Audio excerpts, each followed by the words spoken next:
Gintong binhi.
nga balakian. Nagpapadayon namon ang aming pangapulian. Salamat Ginoo sa mga bugay at bendisyon. Sa iyo kami sa aming kulangan kag kasalanan. Ibalik ko na ang buong kag kasadlahan.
Bangun na sila.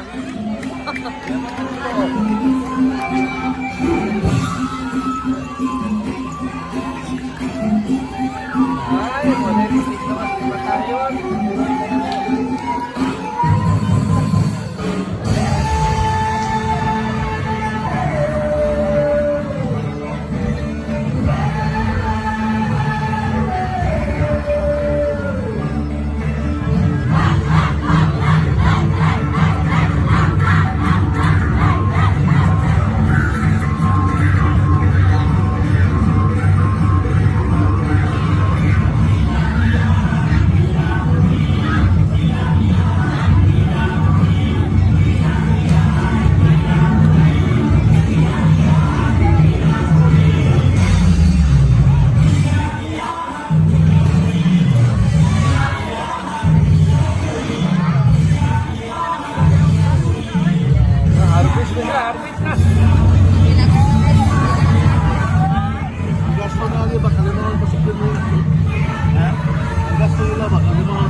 Capungagan.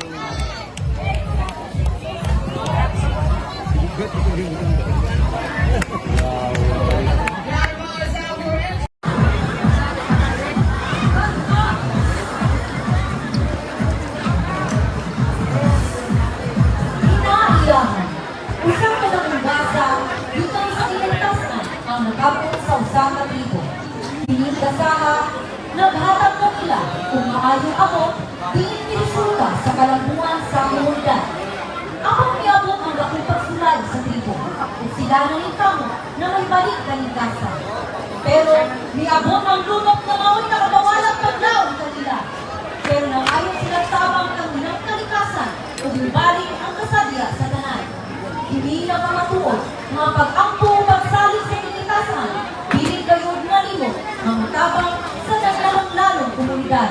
Kalungat lawa, inyong kasaksihan sa maindayong na pagsayaw, ikan sa mga estudyante sa Simong National High School!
isang babae ang nahimatay sa harap ng kanilang bahay.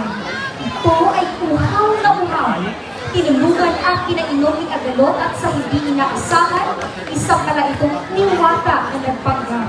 At dahil sa kabutan ng loob na pinakita ni Agalot, binigyan siya ng gantimpalan ng niwata. Ibinigay sa kanya ang isang binhing ginto.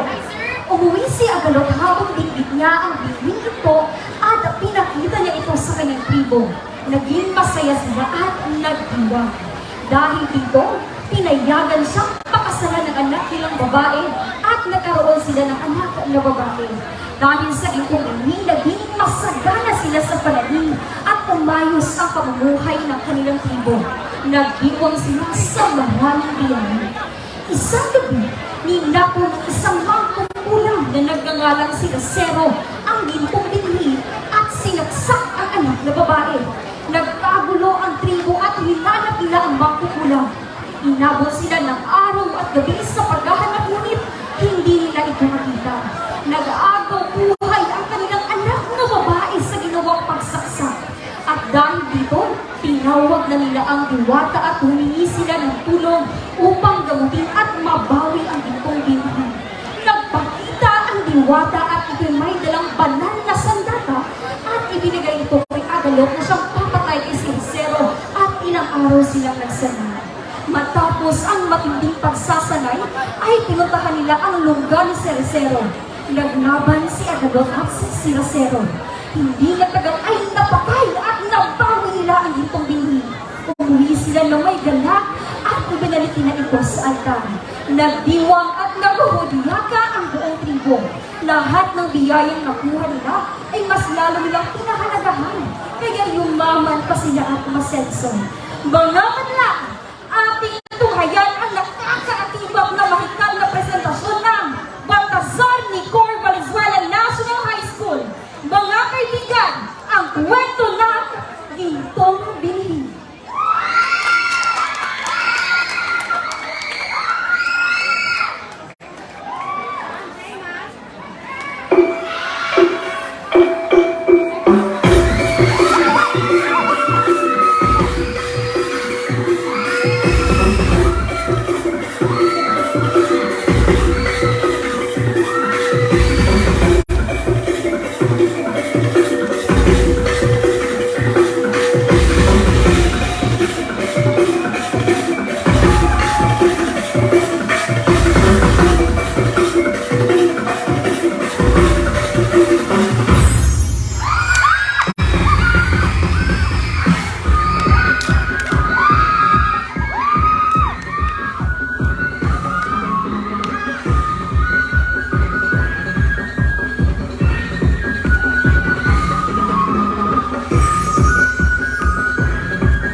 ambo, mahilayo sa mga kalakman ng balakyan. Nagpapadahan namin ang aming pangangailan. Salamat iyo sa mga bubay at bibisyon. Masalamat kami sa aming kulangan sa kasalanan. Yan kuma ang iyong kasaglaan.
panahon, malipayon ug adunay bulawan ug kasing-kasing ug labaw sa tanan at dunay kahadlok kang magbabaya.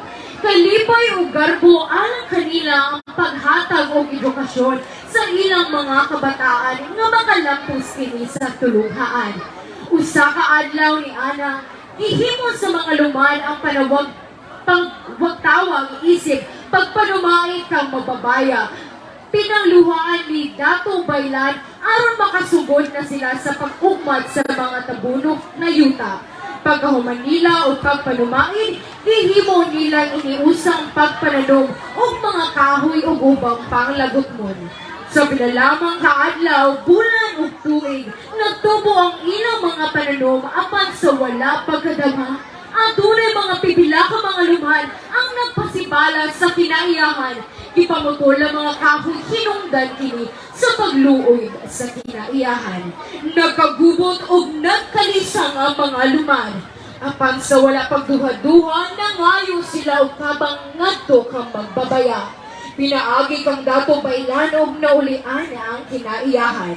Nagpasalamat sila ngadto kang magbabaya o nagsadya sila. Nagpadayon sa pagpanginabuhi ang mga lumad uban ang kalinaw o kalipay.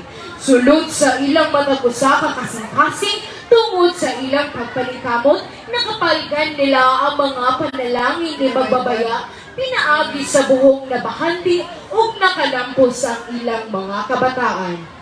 Ampingan, mahalon o abumahon ka ang atong kinaiyahan aron mabati sa atong mga kaapu-apuhan ang matamis na huni sa kalagaman o matagamtaman ang mabugnaw nga hampak sa kahanginan.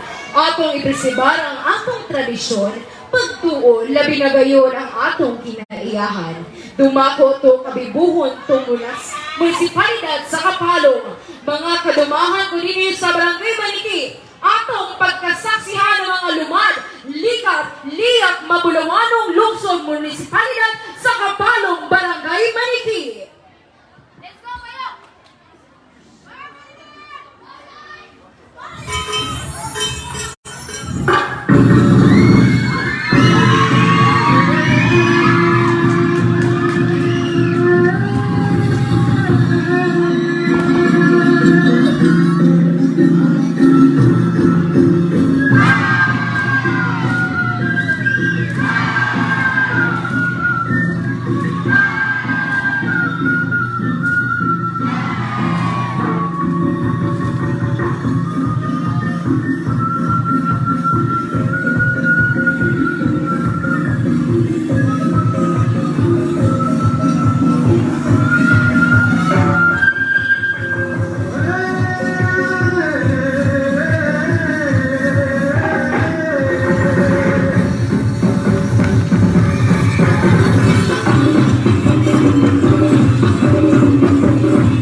competition.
by Veronal School of Maniki Incorporated.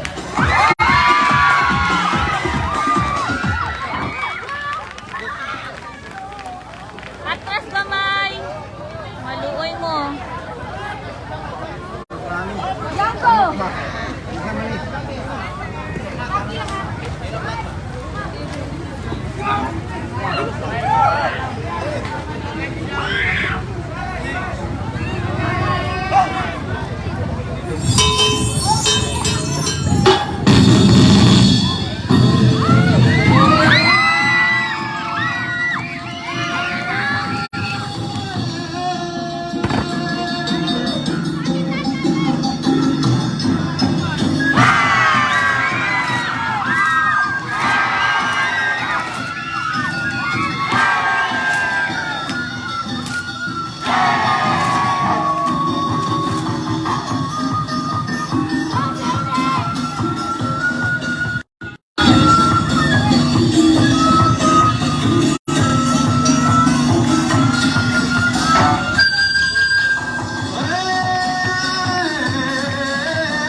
Sa wadamha, ang kalibutan hinay-hinay bigkukog sa iyang natural nga mga kahingaan. Nga kadaghanan sa atong gisaligan para sa atong panginabuhian na miligro gikan sa bagong pulta mahitungod sa mga tiglaglag. Mga pagpamutol sa kahoy nga mao nagakaniyag kanato ug anino. Ug kini nahimong inungdanan kung ngano nagapresentar ang kabahaan. Mga hilag sa kawalan o paglaog, mga kamang nga ginaantos sa sakit, o mga syagit nga gamit ang kakurong nga tingog.